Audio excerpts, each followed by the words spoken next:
दोस्तों नमस्कार, मैं हूँ एक लेखक। ये मेरी चंद किताबें हैं। ये है blender of blasphemy by Vijay Kumar Pal, lament of, ये अस्तित्व पब्लिकेशन बिलासपुर है।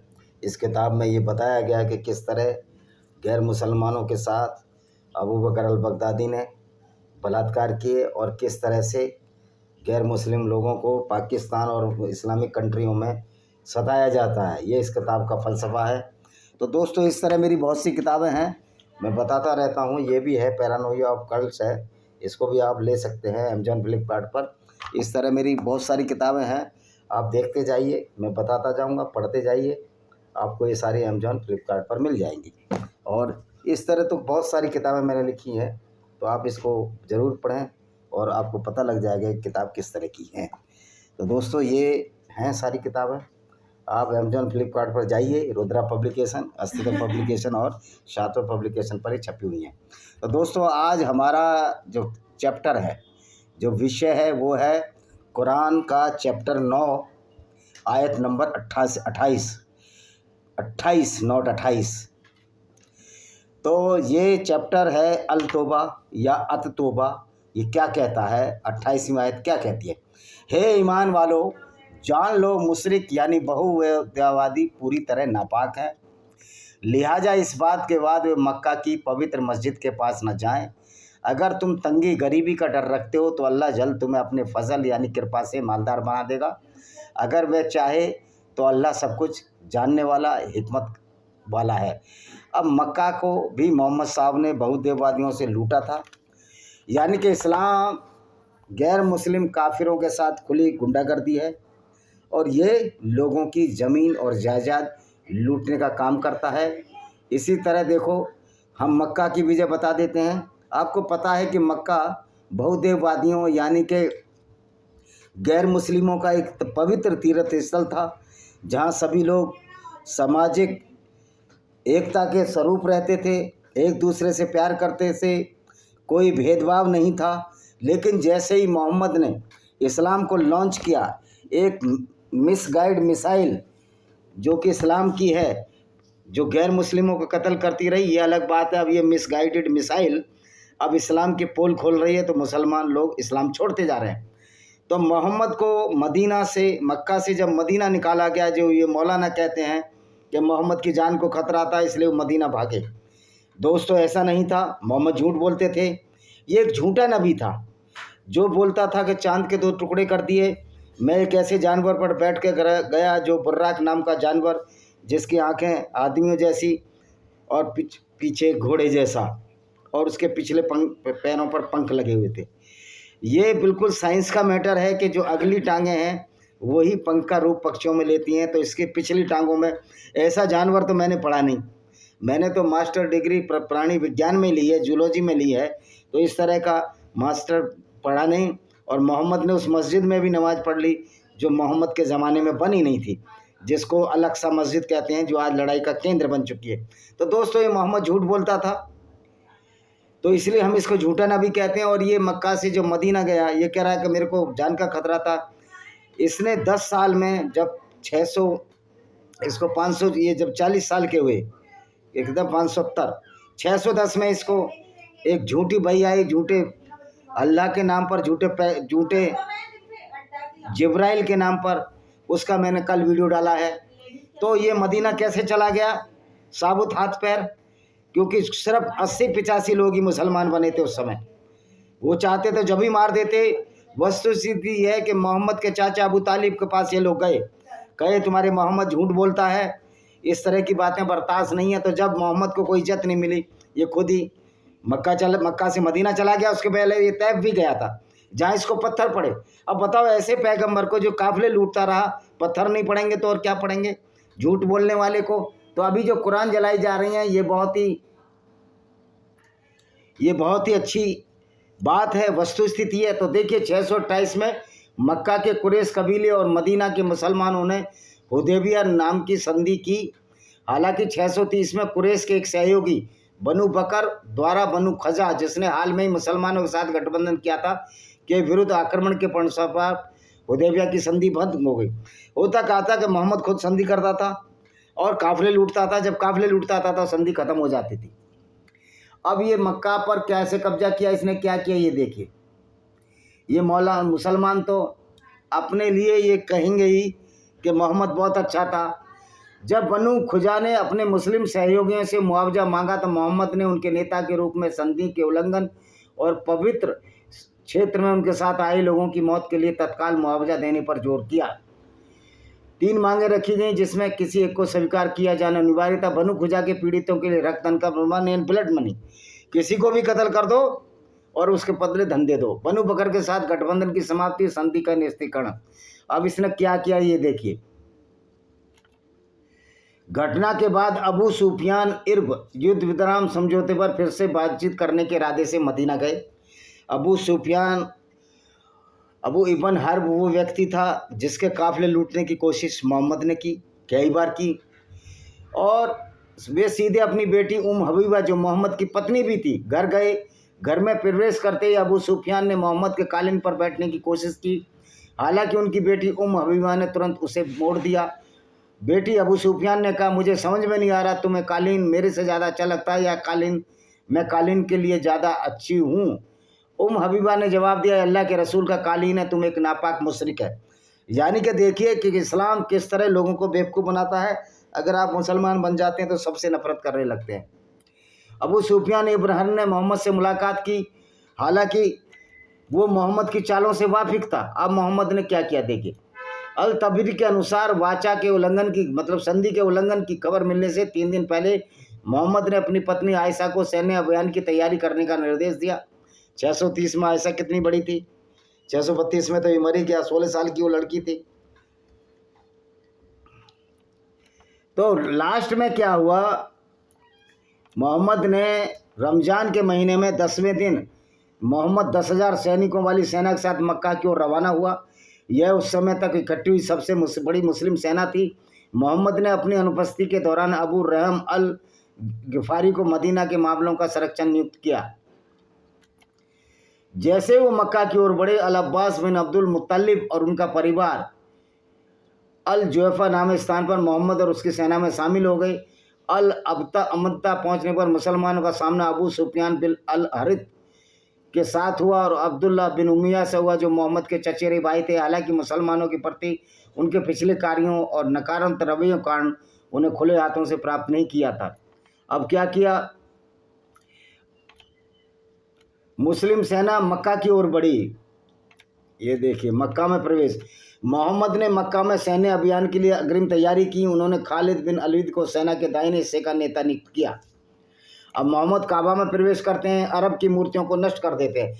मोहम्मद ने ज़्यादा देर आराम नहीं किया और अंसार और मुहाजिरीन के साथ काबा की ओर चल पड़े, जिसे अल्लाह की एकता का प्रतीक माना जाता है। वह 360 मूर्तियों से भरा हुआ था। उन्होंने कुरान की आयतें पढ़ते हुए अपने धनुष से उन्हें गिरा दिया। ये कुरान की आयत है, चैप्टर 17-81, और कह दो सत्य आ गया है, असत्य मिट गया, निश्चय यह सत्य मिटने वाला। ये कुरान की आयत है। जबकि वास्तविकता यह है, कुरान से कोई झूठा ग्रंथ नहीं, मोहम्मद से झूठा कोई पैगंबर नहीं। और ये काहे का पैगंबर था, ये तो सेल्फ स्टाइल डिक्लेयर्ड पैगंबर था। और वो पैगंबर अपने आप को पैगंबर वही घोषित कर सकता है जो लुटेरा हो, हत्यारा हो, कत्ल करने वाला हो और दूसरों के धर्मस्थलों को छीनने वाला हो। इसी तरह मोहम्मद की विचारधारा को चलकर भारत में मंदिरों पर अटैक किए गए, उनको मस्जिदों में तब्दील किया गया और बहुत सारी आज भी उन मंदिरों के लिए हम लड़ाई लड़ रहे हैं। और जिसमें आरएसएस वाले और मोदी जी और योगी जी कह रहे हैं हमें 3 मंदिर दे दो। भाई अब 3 मंदिर का सवाल नहीं है, ये अब इस्लाम की गुंडागर्दी का अंत करने का समय है। और हम इस्लाम की गुंडागर्दी को अंत जब ही कर सकते हैं जब हम इकट्ठे हों और अपने मुस्लिम भाइयों को समझाएं कि आओ इस मुहिम में हमारा साथ दो, क्योंकि इस्लाम एक गुंडागर्दी है, खुली गुंडागर्दी है। और ये इस्लाम वो इस्लाम है। देखिए और जो कोई अल्लाह आखिरत पर ईमान लाता उसे चाहिए अपने घर में मौजूद मूर्तियों को तोड़ डाले। यानी कि इस्लाम मूर्तियों को तोड़ने की भी बात करता है। तो आपने देखा कि किस तरह मोहम्मद की सेना ने मक्का में पूर्व इस्लामी प्रभावों को नष्ट कर दिया। रमजान 8 हिजरी में मोहम्मद ने खालिद बिन वलीद को नखला नामक स्थान पर भेजा। जहाँ अलुज्जा नाम की एक देवी की पूजा कुरैश और किनाना जनजातियों द्वारा की जाती थी। बनी सैबा के संरक्षकों द्वारा उसकी रक्षा की जाती थी। खालिद 30 घुड़सवारों के साथ उस स्थान पर पहुंचे, इसे नष्ट कर दिया। लौटने पर मोहम्मद ने पूछा, क्या उन्होंने वहां कुछ देखा है? जिस पर खालिद ने नकारात्मक उत्तर दिया। फिर उन्होंने खालिद को वापस जाने और कार्य करने का निर्देश दिया। खालिद उस स्थान पर लौट गया जहां उसने एक एबेसियन महिला को देखा जो नग्न थी, उसके बाल बिखरे हुए थे। उसने उसे तलवार से मारा, उसे 2 टुकड़ों में काट दिया। फिर लौट आया और मोहम्मद को कहानी सुनाई। इन औरतों को भी कत्ल करते थे। उसी महीने के अंत में मोहम्मद ने अबन इब्न अलस को एक और मूर्ति जिसे सुबह के नाम से जाना जाता था को नष्ट करने भेजा, जो हुदैल जनजाति द्वारा पूजनीय थी और मक्का से 3 किलोमीटर दूर स्थित थी। जब मूर्ति के संरक्षण ने अम्र से पूछताछ की तो उसने बताया उसे मोहम्मद ने इसे नष्ट करने का आदेश दिया है। संरक्षण ने अम्र को चेतावनी दी, वह ऐसा नहीं कर पाएगा। फिर भी अम्र मूर्ति को नष्ट करने में सफल रहा और पास में रखे एक ताबूत को तोड़ने पर उसके अंदर कुछ नहीं मिला। संरक्षण ने तुरंत इस्लाम स्वीकार कर लिया। उसी महीने मोहम्मद ने साद बिन जैद अल असाली को भी अल मसल्लत में एक ऐसे मिशन पर भेजा जहां उन्हें मन्नात नाम की एक मूर्ति को नष्ट करना था, जिसकी पूजा अल औस और अल खरजराज 2 यहूदी कबीले करते थे। उस स्थान पर पहुंचने पर साद के एक और अबिसिनियाई महिला मिली जो नगन और बिखरे बालों वाली थी और विलाप कर रही थी, अपनी छाती पीट रही थी। उसने तुरंत उसे मार डाला, मूर्ति को नष्ट कर दिया और अपने पास रखे ताबूत को तोड़ दिया, लेकिन अंदर कुछ नहीं मिला। फिर वह अपने मिशन पूरा होने की सूचना देने के लिए वापस लौटा। 8 हिजरी में मोहम्मद ने खालिद बिन वलीद यानी कि सन 618 में 618 में बनी ने ये हिजर कब किया इसने? 628 में बनी सलीम के 360 घुड़सवारों के बनी खुजैमा के बद्दुओं की बस्ती में उन्हें इस्लाम की दीक्षा देने के लिए भेजा। उन्होंने खालिद को अपना मिशन शक्तिपूर्व निर्देश दिया। हालांकि वहाँ के लोग अपनी मंशा स्पष्ट रूप से व्यक्त नहीं कर पा रहे थे, इसलिए खालिद ने अपने आदमियों को उन्हें मार डालने और बाकी लोगों को बंदी बनाने का आदेश दिया। उसने बंदियों को मारने का भी विचार किया, लेकिन पैगंबर के कुछ साथियों ने उसकी योजना का विरोध किया। इस रक्तपात की खबर मोहम्मद तक पहुंची। बहुत दुखी है। उन्होंने 2 बार हाथ उठाकर कहा, हे अल्लाह, खालिद ने जो किया मैं उससे निर्दोष हूँ। उन्होंने अली को उस कबीले को मुआवजा देने के लिए भेजा जिनके साथ अन्याय हुआ था। अली ने नुकसान उठाने वालों को खून का पैसा दिया और शेष राशि कबीले के सदस्यों में बांट दी ताकि उनका दुख कम हो। मोहम्मद खालिद के अतार्किक व्यवहार अब्दुल रहमान इब्न औफ के साथ उसके विवाद के कारण क्रोधित हो गए और खालिद को बहस बंद करने का आदेश दिया। वह यह दिलाते हुए उसके साथी इतने ऊंचे पद के ऐसे झगड़ों में शामिल नहीं हो सकते। फिर मोहम्मद ने खालिद से पूछा उसने ऐसा क्यों किया। खालिद ने उत्तर दिया, वह केवल उन लोगों को जवाब दे रहा था जो उसके विरुद्ध बोलते। तब मोहम्मद ने कहा, खालिद को नुकसान ना पहुंचाओ क्योंकि वह अल्लाह की तलवार है और काफिरों के विरुद्ध खुली है। तो ये है मोहम्मद का कैरेक्टर। तो आप देख सकते हो कि किस तरह इस्लाम गैर मुस्लिमों को गंदा बोलता है, किस तरह उनकी औरतों के साथ बलात्कार करता है। ये कुरान के चैप्टर 9 आयत नंबर 28 यही बताती है कि जो मुशरिक हैं, नापाक हैं, गंदे हैं और इनको कत्ल करना है। तो ये है इस्लाम का दोहरापन। तो कह सकते हैं मक्का को भी मोहम्मद ने बहुत आवेदन चुना और इस्लाम तो एक गुंडागर्दी करता है।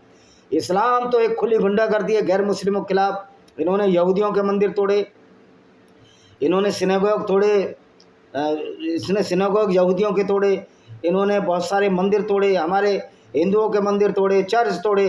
तो इस्लाम की गुंडागर्दी वहीं से शुरू होती है जहाँ से मोहम्मद की गुंडागर्दी शुरू होती है। जिस मोहम्मद ने बहुदेववादी जो मक्का में जो बड़े आराम से रहते थे, बड़े प्यार से रहते थे, उन लोगों को तलवार के दम पर अपनी नोक पर उनको कत्ल कर डाला और 2 हबसी औरतों को भी इसलिए कत्ल कर डाला कि मोहम्मद उनको मुसलमान बनाना चाहता था और उनकी मूर्तियों को तोड़ रहे थे। तो ये है इस्लाम का घिनौना रूप। इसलिए मुसलमान भाइयों से निवेदन है कि आप इस पर चलना चाहते हो तो खुलकर सामने आओ ताकि पता लगे कि इस्लाम इस्लामिक आतंकवाद को बढ़ावा देता है, इस्लाम एक आतंकवादी विचारधारा है। आशा है कि ये वीडियो आपको पसंद आएगा। इस वीडियो को शेयर करें, चैनल को सब्सक्राइब करें और देखें किस तरह कुरान गैर मुस्लिमों के लिए और दूसरों के इस्लाम दूसरों के धन दौलत और औरत लूटने का संसाधन है, जो मोहम्मद ने अपनी मर्जी से झूठे अल्लाह और झूठे जिब्रील जो कि गैब्रियल फरिश्ता था आयतें उतार एक लूटपाट का साधन बनाया। और इसलिए तंगी का कोई डर नहीं किसी मुसलमान को, क्योंकि अल्लाह ने और पैगंबर ने खुलेआम काफिले लूटने की छूट दी, औरतें लूटने की छूट दी।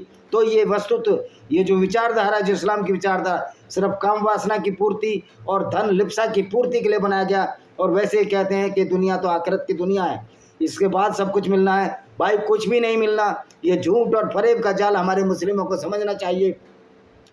और बहुदेववादी जो हैं, भाई कोई की मूर्ति पूजे, इसको अल्लाह को क्या चुन ले, मोहम्मद को क्या खुजली है, क्या बाबा सीर है इन लोगों के। मूर्ति पूजने वाला भी जानता है कि मूर्ति में ताकत नहीं होती, लेकिन अगर वो मूर्ति पूज रहा है तो आपका कोई नुकसान नहीं कर रहा। लेकिन जब आप इस्लाम को मान रहे हैं, आप दुनियादारी का नुकसान करते हैं, आप इंसानियत के दुश्मन खुले हो जाते हैं। तो इस्लाम तो इंसानियत का खुला दुश्मन है और मुसलमान इंसानियत के खुले दुश्मन है, ये हमको समझना चाहिए। और जो अल्लाह को प्यार करते हैं, आई लव यू अल्लाह कहते हैं, वो निश्चित तौर पर आतंकवादी हैं जिन्होंने आई लव यू मोहम्मद कहा, क्योंकि मोहम्मद की विचारधारा ही तो लोगों को आतंकवादी बनाती है। मोहम्मद की विचारधारा ही तो गुंडागर्दी का प्रतीक है। इसमें कितने रक्त रंजित हुए, इसमें साफ साफ कहा गया है कि उनको मस्जिद के पास मत जाने दो। यानी कि जो मस्जिद जो मुसलमान गैर मुस्लिमों से छीनते हैं उसी को अपना धर्म स्थल बना देते हैं। इसमें एक राक्षस औरंगजेब, अकबर भी कोई महान नहीं था। इस्लाम को मानने वाला कोई महान हो नहीं सकता, क्योंकि इस्लाम खुली गुंडागर्दी है। डॉक्टर राम पुनियानी को मैं कहना चाहता हूँ, इस्लाम के झूठे कसीदे मत पढ़ा करो। लोगों का अब ज्ञान चक्षु खिल गए हैं, हम तो कुरान की आयतें पढ़ कर बता रहे हैं। इसी के साथ हम इस वीडियो को विराम देते हैं। वंदे मातरम, जय हिंद, आपका दिन शुभ हो।